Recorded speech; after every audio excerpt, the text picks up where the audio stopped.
Well, hello there folks, and welcome back to what is today going to be us having a look at Lich Class, which I must say I do actually quite enjoy using, and it is a very interesting one with a brand new mechanic added in. Anyway, overall I have given this one a rank A+, and some may say very generously PvP an S, solo an A, support B, and farming a D for reasons we'll get onto as we go through this video. This class features the Beyond Death passive at rank 10. That means when you reach 0 HP and would normally die, instead you fully regen all of your health, and that also means in PvP you regen all 20k, 17k, however much you started with. But let us begin with soloing, and we're going to begin as always with no forge, full wizard, and we'll just see exactly how this performs for those of us who maybe have not necessarily gone through and done lots of end game farming. The thing to remember when using this class is just use skill 5 before you press 2, 3 or 4, so go 5, 4, 5, 3, 5, 2,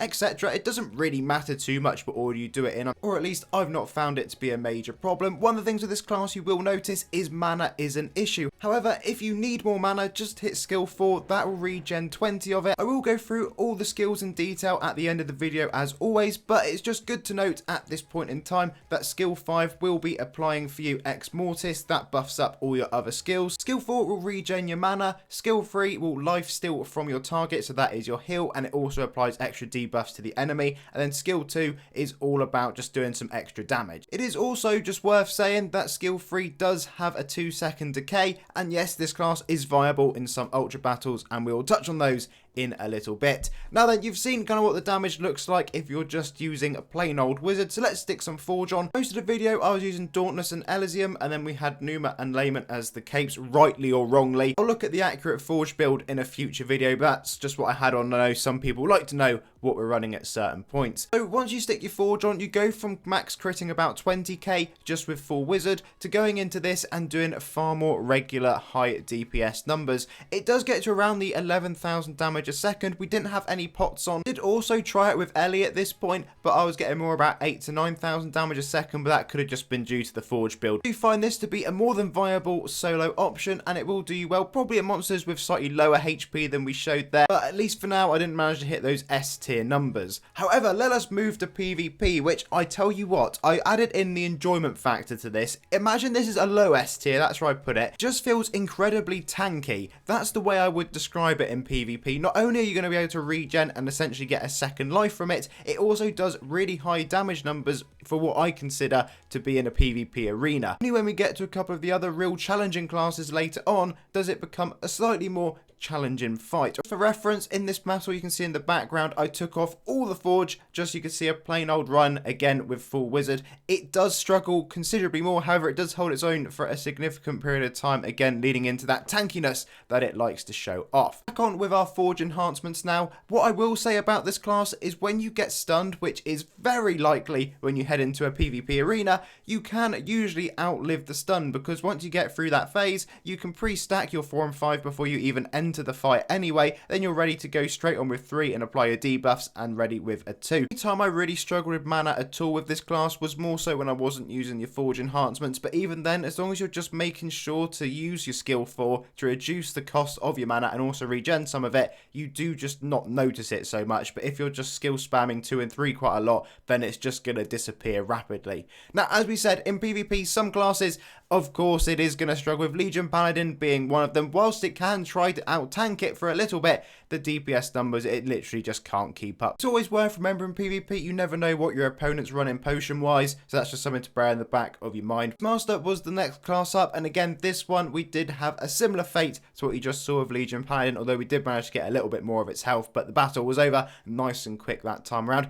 However, Yami no Ronin, this is one of those OG ones that you just know is going to come up at PvP at some point in time, and you know what? It just randomly took out an absolute chunk of health, so we did alright there. PvP is quite niche in AQW, so not too many people really go about playing it. On that note, I will not bore you with it any longer, and we will move on to Ultras, because yes, Lich Class can be run in Ultras. Now, I've only got a couple samples here from the live stream, that's where you can see my picture, but we'll put Pepe over my face so I don't distract you the whole time. Here we go then, Deja Dark Lord. This one, as I said, it does have the Wither skill on this class, which does apply a decay. So you do have a 2-second decay, and for something like Deja, that could be really quite useful and make it a valid option for going along in this battle. As you can see, you get plenty of damage numbers. The run felt just as good as other ones, although if you are trying to do a speed run, I'm sure you'll go about using Lich Class, just because I don't know if you'll be able to get that one plate run in with it. But look, it was a decent option. You did have to have Dauntless to be able to sustain your heals. Change of scenery though, it did make it an enjoyable run to go along and do, and thanks to everyone that did that with me on stream, because that was really good fun. Then we went over to Ultra Drago just to see again what that was like. With it being a range class, you are able to target Bowmaster, which will always be a perk to this particular battle. These are the only ultras I've tried it in so far. I'm sure it will run well in others, but we'll just have to wait and see. If you folks would like me to go about doing that, let me know in the comments down below. I'll try and spend an afternoon going through each of the ultras and seeing which ones it does and doesn't work so well in. However, I'm sure it can probably be carried through in quite a lot of setups. What we'll do in just a moment is go through each of the skills. They're not too in-depth, these ones. It's not the most complicated class in the world. When you consider how long it takes to farm this one, you know, it purely comes down to how much of that Grimskull trolling rep you've already done. If you're already max rep on that, then this one won't take you too long to get. It's a very nasty rep to grind out, and a lot of people have just been putting this one straight into their bank. If we talk about farming, don't even think about it. You'll run out of mana. It's single target, so we will move on from that.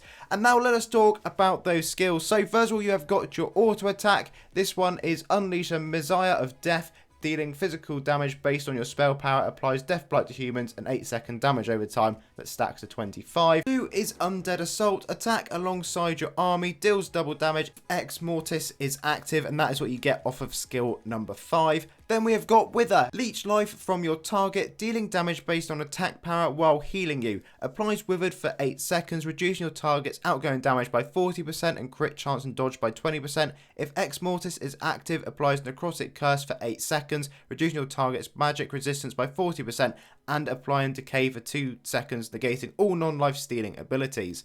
Vital Sacrifice. Convert your life force into energy, damaging yourself based on attack power and restoring 20 mana. If Ex Mortis is active, applies Necrotic Edge, increasing your crit chance by 20% and reducing mana cost by 25% for 10 seconds. And then lastly, you have got Army of the Dead. Summons an army of undead minions to your side. Only applies if summoned outside of combat. Applies Deathly Frenzy, increasing your outgoing damage by 150% for 10 seconds. You conjure your darkest magic, apply an Ex Mortis, which empowers the next skill that you use. 10 passive we mentioned earlier is Beyond Death. It can only be used once every 45 seconds, and it will fully restore your health and mana in the event of you dying. Your 2 passives will increase your damage resistance and damage over time resistance by 30%, and haste will increase by 30% and hit chance increase by 20%. There we go then folks, that is Lich Class for you. As I said, it was quite a generous S tier for the PvP, but I just really enjoyed using it in there. Decent solo with decent damage, but it won't be challenging those top tier classes this time around, and it does have that element of support for applying debuffs and of course the decay that goes with it. And like we said, don't even think about it for farming.